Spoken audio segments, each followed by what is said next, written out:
Doing a Nuzlocke of Pokemon Legends Arceus might just be the hardest challenge you can do in a Pokemon main series game.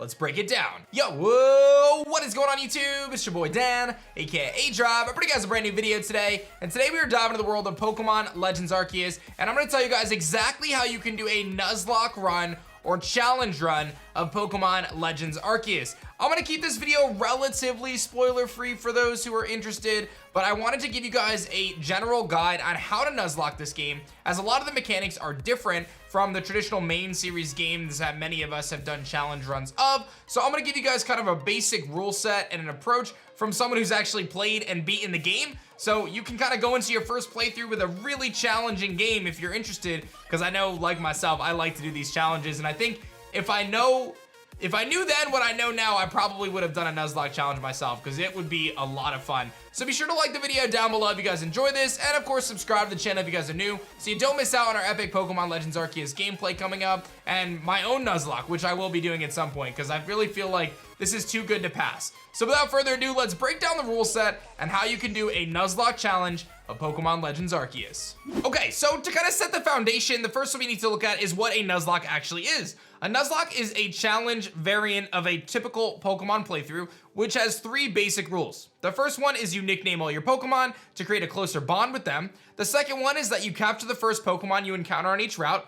And the third rule is if your Pokemon faints, then you release them or you simply no longer use them on your journey. And you might ask yourself, well, the nicknaming part you can do pretty easily. If your Pokemon faints, you can get rid of them. But how are you gonna possibly catch the first Pokemon in each route when there's no routes in this game? It's just big open areas. And I've got some cool ideas on how you guys can navigate that, and we're gonna break that down.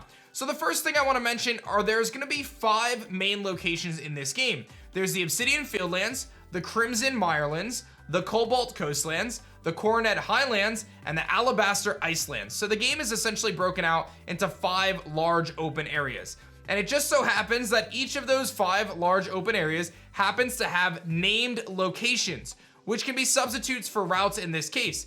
Each of those big open areas has roughly 10 to 15 named locations, which puts you at probably 50, maybe 60 total encounters when all is said and done. And you might be like, aDrive, that sounds like a lot of encounters, but you gotta bear with me, because I'll tell you, this game is a serious challenge, and you're gonna need all the encounters you can get. And chances are you're not even gonna catch all of them anyway, because of the various aspects of Legends Arceus in general. So let's break down how you go about capturing Pokemon in Legends Arceus to fit with the Nuzlocke rules. So I think there's 2 different approaches here. I think the first approach is that when you walk into a new named location in one of these areas, like the Obsidian Fieldlands, you simply try to catch the first Pokemon you see. That Pokemon could be a Bidoof, it could be a Zubat, it could be a Quillfish, it could be anything, right? But as soon as you see the first Pokemon in that named location, you try to capture them. There's a high likelihood that Pokemon runs away. There's a high likelihood that you fail to catch it and you're not able to catch it at all. There's a chance that you get into battle with it and something goes crazy. Regardless of that, you can simply make it so when you first see that first Pokemon, when you enter that named location, which will appear in the top corner of your screen, that you are in a new named location, then you will catch that. I think a better approach is to allow yourself to choose a Pokemon located in a named location. Now that's up to you. I have just gone with the approach of doing an aDrive lock, or kind of this idea where I choose the encounter, which I know takes away what you might think would be the challenge, but I'll tell you, this game is gonna be hard enough that you're gonna wanna be able to pick your Pokemon, and it allows you a little bit of diversity. I really don't think, considering the limited decks, it's gonna make a huge difference, but that's up to you. You can kind of go with whatever rule set you wanna go with, whether it's the first Pokemon you see, or 1 Pokemon per named location.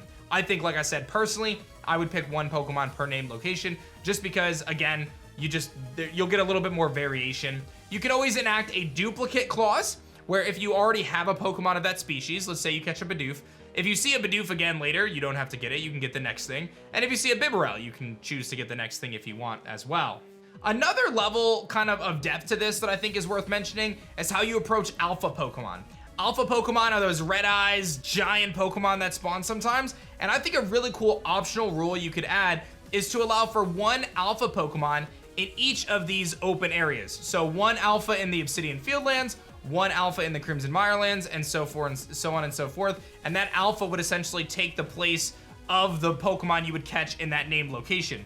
This rule really only applies if you're doing kind of the aDrive style where you choose your encounter for each named location, but again, that's entirely up to you. I'm just trying to lay the foundation of what your options actually are. And like I said, regardless of which way you go, I think as long as you hold yourself to the accountability of once you decide what that Pokemon is gonna be, whether it's the first one you see or you say, okay, there's an Eevee right there, I'm gonna go for the Eevee, you just commit to it, and if you fail to catch it, then you lose your encounter for that named location. I think whichever way you go, it's gonna be fine, and there's gonna be a level of difficulty regardless. From there, I think there's a few other layers of this, right? If your Pokemon faint or they lose in battle, you obviously get rid of them, you can box them or release them, whatever you see fit, and if you as the trainer ever faints and loses a fight, then you lose the entire run, right? So there's two ways to lose the run.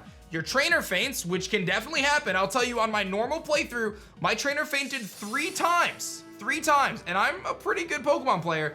My trainer fainted 3 times. I never actually lost a Pokemon battle with my team, but that's because I had a good team and I used potions. So that's gonna bring me to my next kind of set of rules that I'll add.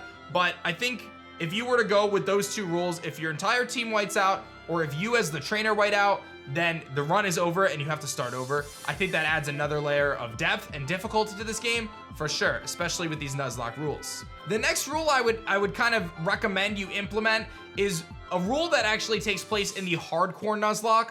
The Hardcore Nuzlocke sets a level cap for trainers, which means that you can't over level your Pokemon. I think this actually would add a lot of balance and make this challenge very, very difficult, because I'll tell you, some of these battles can be really tough, and if you're not over leveled, you're definitely gonna lose Pokemon, and I think that that's the challenge that a lot of people are looking for. So I've actually went through the game and I've written down the key level points for you guys. Now, there's gonna be some minor spoilers here in terms of some of the boss fights, so if you don't want those, now would be the time to click away. But I'm gonna set those levels up on the screen for you, and I'll actually set the levels and the kind of boss fights right next to each other. So the first one would be the Cricketune boss fight. Your level cap would be level 12. The next one would be your Cleaver boss fight, which is your first noble Pokemon, level 18. Your next noble Pokemon boss fight would be Ursaluna at level 26. Then you will go into a fight against Lilligant at level 30. Then you'll do Arcanine at level 36. Then there is a fight against one of the clan's people, their Skuntank. We'll set that at level 40. Then you have the next noble, which is Electrode at level 46. You have a fight against a trainer named Sabi at the Snowpoint Temple at level 50. Then you have a fight against the last noble, Avalugg, at level 56. Then you have a boss fight against a specific trainer who I don't want to spoil. Right before the legendary, you'll definitely know who it is. Your level cap will be 62. And then when you actually fight the legendary of the game, your level cap will be 65 for that fight. By setting these level caps and setting these other specific rules about how you encounter your Pokemon, I think you'll actually have quite a bit of a challenge. And to take it another step further, if you choose to do these level caps and implement this hardcore challenge, you can also remove the option of using potions in battle. I think that additional rule will also make the game a lot more challenging and much more fulfilling to ultimately complete the Nuzlocke challenge of Pokemon Legends Arceus. So if it was me, the thing I would recommend and the rule set that I would recommend is that you catch 1 Pokemon in each named location. You allow yourself 1 alpha Pokemon in each of the main open maps for 5 total, which they may be over leveled and you might not be able to use them anyway.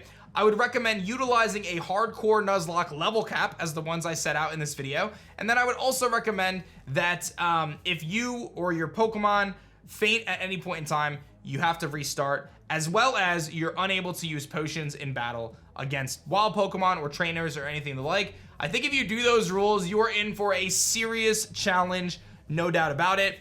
Ultimately, at the end of the day, the most important thing is if you are gonna do a Nuzlocke or a challenge run of a Pokemon game, you need to have fun and want to do it. That's what it comes down to. You can change the rules however you see fit, but ultimately it's about your enjoyment and your experience in the game.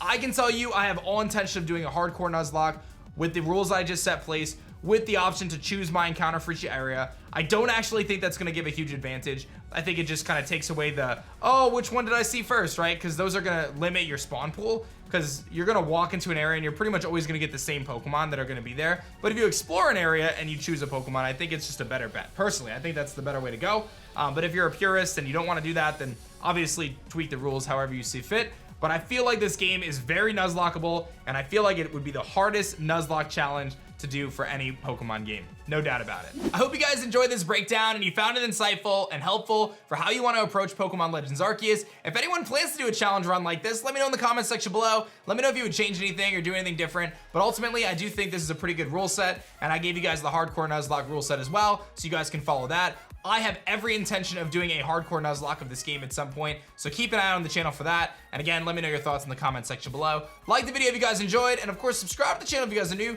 so you don't miss out on our Legends Arceus gameplay and more. Thanks for watching. My name is Dan. I also go by aDrive, and I'll see you guys on the next one. Peace.